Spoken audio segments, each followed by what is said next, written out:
Joel Bitonio, who announced his retirement today, was asked about the potential of being a Hall of Famer in pro football. I mean, it'd be unbelievably important. It's like the pinnacle of like the individual achievement of a football player. I never had a goal to be like a gold jacket guy. I just wanted to go out and be the best I could. It's my like yearly appointment that there's not enough guards and centers in the Hall of Fame.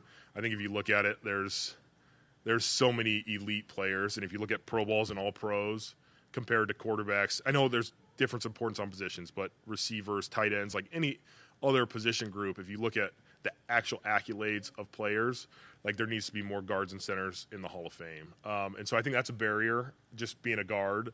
But I think if you want to look at consistency and you want to look at longevity and the history of the franchise and some of the names that Mr. Haslam mentioned today, I'm proud of my career, and I would love, like I said, to be in the Hall of Fame someday. But I don't need it to like any personal thing like that. I'm happy with what I've done, and I'm proud of that. Let's welcome in Jared Mueller from Dogs by Nature. Jared, he's right. There aren't a lot of guards and centers, and you don't appreciate them until you don't have good ones, and you get pass rush up the middle. Then your quarterback is asking you, can you get me a center or guard? I know you have a poll up, Dogs by Nature, about the potential of Joel Bitonio being a Hall of Famer.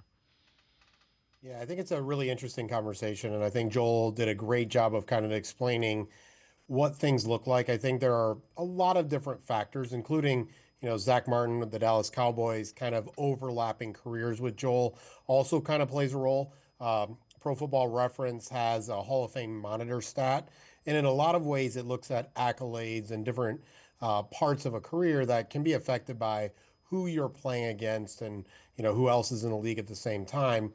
So far 60% of Browns fans on our poll, which we'd love to get more people come on over to the feed where we really try to engage the fans.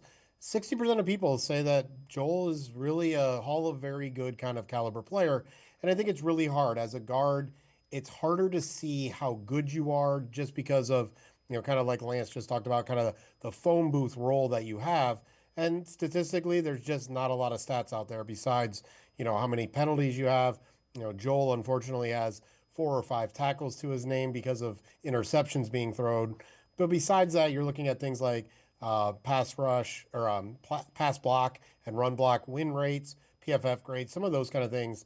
I think the one thing playing in Joel's favor will be the media loves him. He's won a number of PFWA awards. He is someone who's really connected with the media.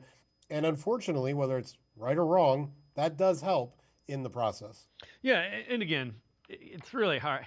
There's 22 guys on the field for every play, so they're not weighted equally.